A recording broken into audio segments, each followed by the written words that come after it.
Today on The Nick DeLeon Show. The New England Patriots were carried to a stunning comeback by resilience of Tom Brady, putting Super Bowl 49 in the books. A man appears to open a bottle of brew with his butt in the YouTube video above, providing his companions and internet with a forever moment. Sorry, I'll pass him the beer, buddy. In Yenakieve, Ukraine, separatists and rebels are preparing to mobilize after the collapse of a peace effort on Saturday despite no decisions officially being made.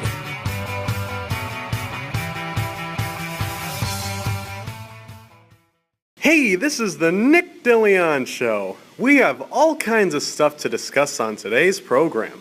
Don't you even think about clicking that mouse anywhere else, so stay tuned. Girls hit you hallelujah. Girls hit you hallelujah.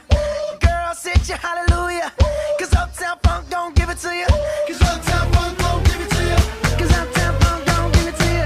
Saturday night and we in the spot. Don't believe me, just watch.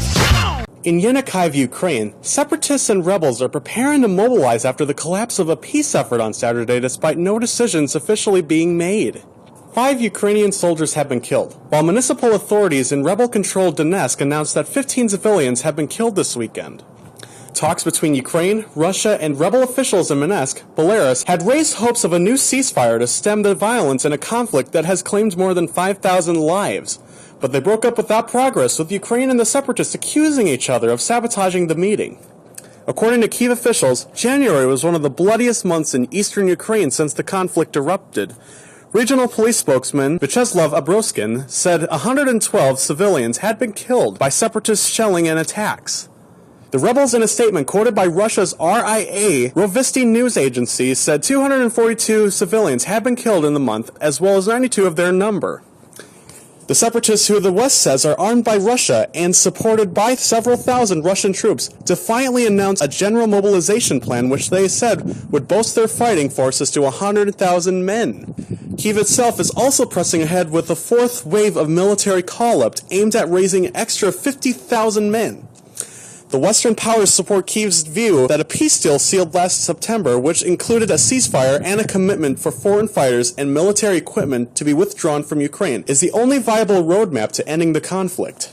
In Cairo, Egypt, Al-Jazeera journalist Mohamed Fahmy will soon be freed from an Egyptian jail. Canada's foreign minister said Monday, a day after the release of his Australian colleague Peter Greste. Foreign Minister John Baird told Canada's public broadcaster that the release of the Egyptian Canadian was imminent. In a statement, his spokesperson confirmed but declined to elaborate on.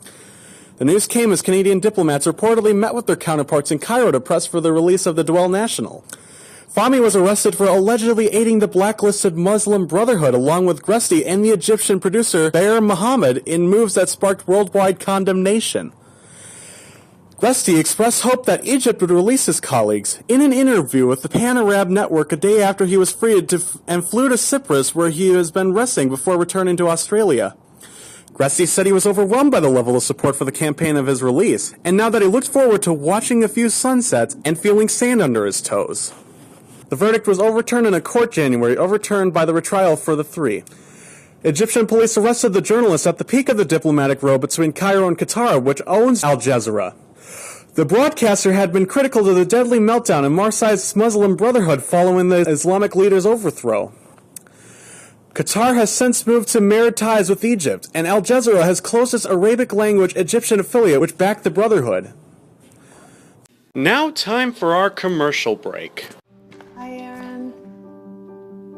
Show me what it looks like to run like a girl. My hair. Show me what it looks like to fight like a girl. Now throw like a girl. Aw. So do you think you just insulted your sister? No. I mean, yeah, insulted girls, but not my sister. My name is Dakota, and I'm 10 years old. Show me what it looks like to run like a girl. Throw like a girl. Fight like a girl.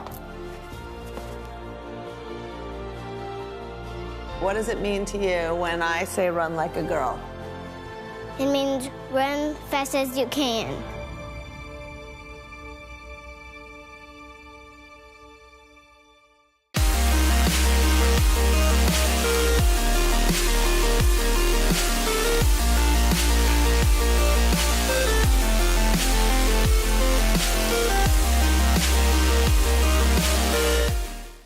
now time for fun. And by fun, I mean f***ed up news. A man appears to open a bottle of brew with his butt in the YouTube video above, providing his companions and internet with a forever moment. Sorry, I'll pass on the beer, buddy. There are better ways to get the top off, by the way, but people seem to find this method, is it real or is it faked? Especially intriguing, the YouTube video is already approaching 1 million views since Monday afternoon. For alien enthusiasts out there, the truth is out there. Well, a large portion of the truth anyway. Approximately 130,000 files from the official 22-year Air Force UFO study known as Project Blue Book are finally available to the public for free online. Project Blue Book began in 1947 under the name Project Sign. It evolved into Project Grudge and then finally took the name Blue Book in 1952. After 22 years of official investigations of thousands of reports, the project was terminated in 1969. Of 12,618 sightings considered under Blue Book, 707 have remained unidentified, suggesting to UFO researchers the possibility that these incidents could have involved ETs or extraterrestrials. Others will say that those incidents are purely inconclusive. For many years, the declassified Project Blue Book documents were cited in microfilm at the National Archives in Washington, D.C., If a person wanted to research those documents, it was necessary to travel to Washington, sit at a bulky microfilm projector, and scan through many individual rolls of film to find what he or she is looking for. A task this reporter performed many times during the 70s and 80s. Now, thanks to the efforts of individual researchers, anyone who can pursue huge volumes of Project Blue Book files on his or own personal computer, and at no charge. A person who goes by the nickname Extreme compiled the original 130,000 Blue Book files into JPEG images. Television producer and writer John Greenwald followed up on Extreme's results and converted the files from JPEG images into searchable PDF files. Greenwald, who's featured in the syndicated Unsealed Alien Files series, cautions people not to assume or hope to find a paper trail in the Project Blue Book collection that leads to declarations that UFOs are alien visitors. Sadly, there's no documentation in regards to the Roswell crash of 1947.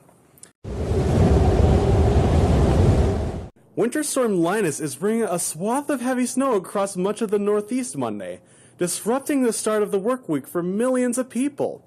The storm is also laying down a narrow zone of freezing rain across a heavily populated area near New York City into parts of southern New England. Linus has a history of prolific snowfall. It has heavily brought Detroit its third heaviest snowstorm in record, and Chicago saw more than 1.5 feet of snow. Snow officially began at Central Park in New York City at 8:47 p.m. Sunday.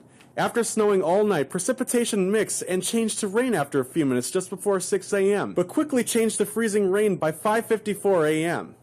Freezing rain with occasional sleet continued in the rest of the morning, but Central Park changed back to light snow at 1:41 p.m. Monday. All of those listening from Boston, New York, and anywhere in New England, please stay safe as snowfall will be dangerous for those driving home or traveling in the air. Damn, why can't Wisconsin get this shit? And now for your Super Bowl 49 coverage from Nick's Sports Corner. The New England Patriots were carried to a stunning comeback by resilience of Tom Brady, putting Super Bowl 49 in the books. The 37-year-old sacked and twice intercepted, refused to give in as Patriots, at one point down by 10, fought their way to a 28-24 victory over the Seattle Seahawks in Glendale, Arizona. They were helped at one of the less likely calls in football history as Seattle threw a second consecutive Super Bowl title into the hands of Malcolm Butler. Butler made a game-saving interception when the Seahawks, with the ball on the 1-yard line and seconds to play, mysteriously chose to pass an improbable, juggling miracle catch by Jermaine Kersey. That moment gave Brady and Coach Belichick a fourth Super Bowl victory, a feat matched by only two quarterbacks, Joe Montana and Terry Bradshaw. For those not into the X's and O's of football, we have all seen the commercials for Super Bowl 49. Kim Kardashian poked fun at herself as part of a T-Mobile commercial that introduces their customers the new Data Stash, which allows T-Mobile customers to keep their unused data for up to 1 year. For the sexist pigs that we call men, if you remember Emily Ratajkowski and Sarah Underwood in the Memphis barbecue pulled pork commercial from Carl's Jr., you dirty pigs will love Charlotte McKinney going all natural in their new all-natural burger commercial. A burger that has no antibiotics, no added hormones, and no steroids. And for those nostalgic types, or just flat-out hipsters, Snickers released another volume of their You're Not You When You're Hungry commercials focused on the Brady Bunch, featuring Danny Trejo and Steve Buscemi. Breaking news from Cleveland, Johnny Manziel has entered rehab for unspecified reasons according to an advisor from the Cleveland Browns. Johnny Football, the 22-year-old quarterback from Texas A&M, has been known for being a troubled kid. In 2012, Manziel was taken into custody for a fight he was involved in after directing a racial slur and presenting a fake ID. He has also been known for his behavior at A&M involving a parking ticket and getting kicked out of a fraternity party. His parents revealed to ESPN the magazine that they were concerned about his stardom. Although most people would be making fun of Manziel on social media, he deserves a lot of respect for taking action and going into rehab. Fellow wide receiver Andrew Hopkins posted on Twitter, "Much love and support for my brother Johnny. Proud of him. Big step. Football is secondary. God bless." Any information in regards to the location of Manziel's rehabilitation facility is unknown at this moment. Well, that's all the time we have on this show. So listen next time on The Nick DeLeon Show.